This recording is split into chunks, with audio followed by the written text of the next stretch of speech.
Welcome, everybody, to the Quaybach Church podcast. I'm your host, Pastor Kyle, and here's where we explore how faith in Jesus and real life intersect with one another, right? So we try to be really like practical theology almost. So this month, we're looking at the complexities of relationships through the lens of faith, and I'm glad you tuned in today because we're going to dive into a topic that I think hits home for many of us: relationship tension at work, and then what to do about it. So that's good. Now, we're going to explore this from a Christian perspective, but don't worry, whether you're a Christian or not, the insights and applications that we're going to discuss will be relevant, I think, and practical, I think, for everyone. So, there are many reasons, right? There are a lot of reasons why interpersonal conflicts are going to happen at work. But today, we're going to focus on just a handful of common issues. Here they are: trust, well, I should say communication, trust, significance, tearing each other down, and expectations. See, not many. And you might be thinking of several others right now. You're like, well, I got a couple. If so, leave us a comment at the end, right? Let's like explore this together. But remember though, many of these issues that I'm going to cover today, they have to do with what you can do to improve things. So it's much easier to place blame on others, but it's really important to ask what we can do, what I can do to contribute to the solution. So first up, communication problems. Now, this is often the biggest problem in any relationship context because you're going to have some kind of conflict in any relationship. However, if you add lousy communication into that, you're going to have real problems because misunderstandings and lack of active listening and ineffective communication can lead to more conflict. And then that's just going to lead to deep resentment. Think about that in the work environment, right? So what do we do? What are some practical things? Well, practice personal humility by actively listening to what people are saying, right? And then ask good follow-up questions. That's so helpful, that genuinely communicate that you're trying to understand them, right? Ask yourself how you can show them. Here's another one. Ask them how you can show them how you do value their input, even if they're not right. And then also acknowledge your own communication mistakes. For example, did you say that wrong? Did you lose it in a meeting, a message, or an email? Did you ghost them, or did you drop the ball in replying to something? It feels risky, but it does build trust, especially if you're in a leadership position. And here's a Bible verse to consider with this one specifically. So in Proverbs 15, verse 1, it says, "A gentle answer turns away wrath, but a harsh word stirs up anger." It's pretty accurate. All right, so communication. Number two, trust issues.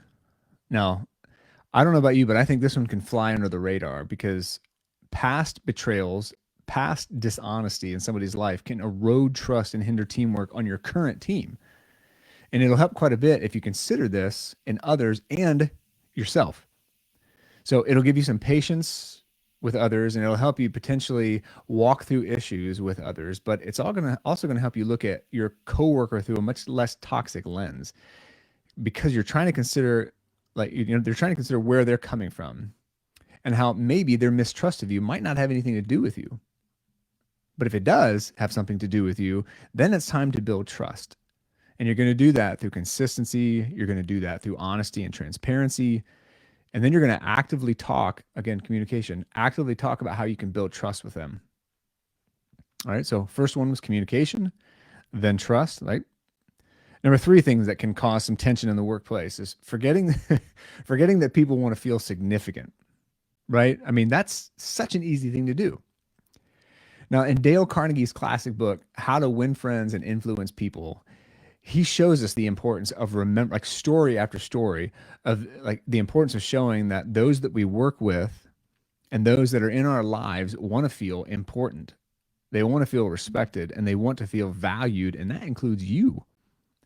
So one thing that can ease a lot of tension in the workplace is by making it a point to show gratitude toward others. Well, then what do? Well, you go out of your way to encourage people, right? You make sure that they know that they've done something well. You give thought before you criticize or before you correct someone. Like sit down and maybe even jot out what you're going to say, like write it down.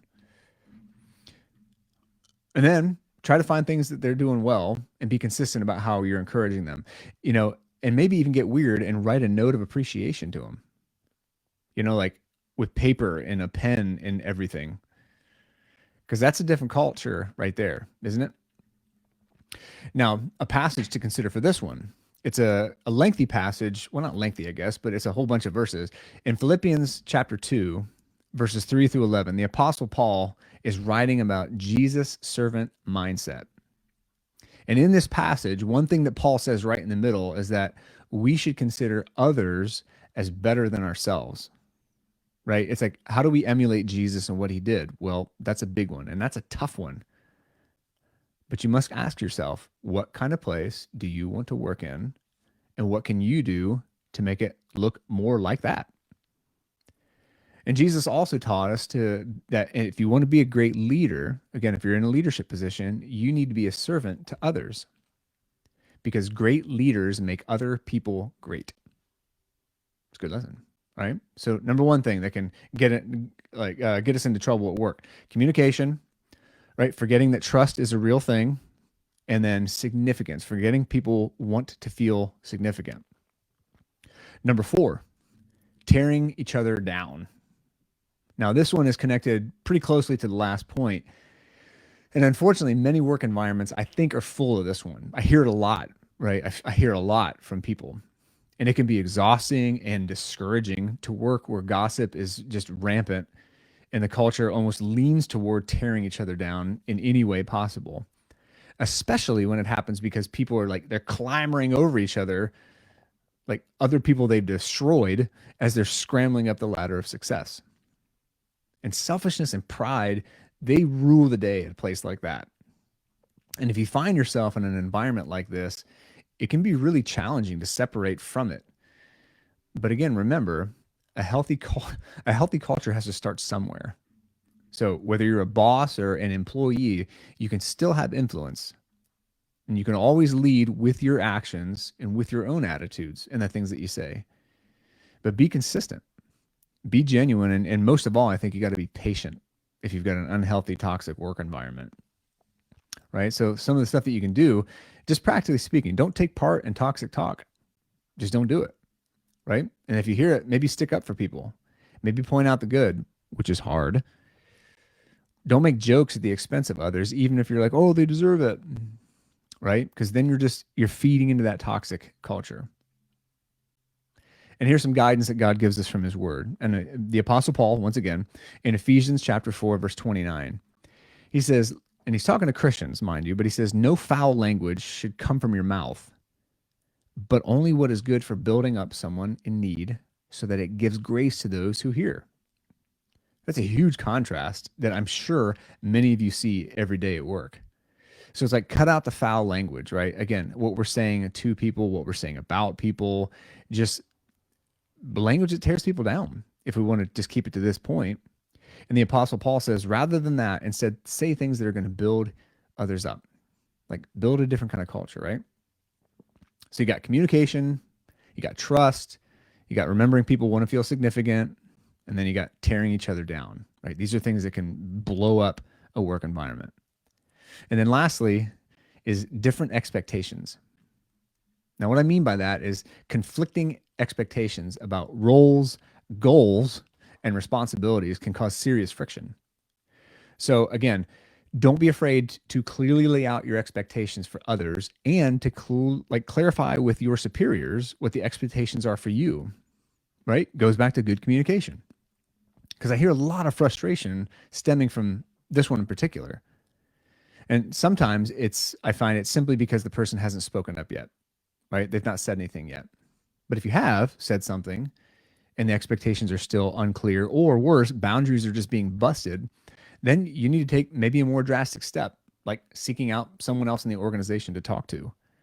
Or it might even be time to look elsewhere if they're just not respecting you, right? Because that's another one we could slide in. There's just a lack of respect. But I guess that kind of was covered in one of the other ones we talked about.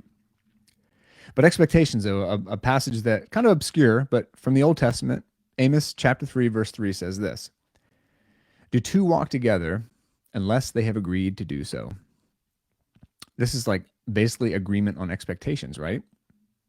Amos is asking a simple question about accomplishing a task that's actually quite profound. And it brings us back once again to communication. Are you doing things that have been discussed, thought about, and agreed upon? If not, you need to reevaluate and you need to bring it up for discussion. Don't just keep beating yourself over the head with the club of uncertainty. And so what do we do with that one? Well, we discuss, we clarify expectations with your colleagues, and we do that regularly.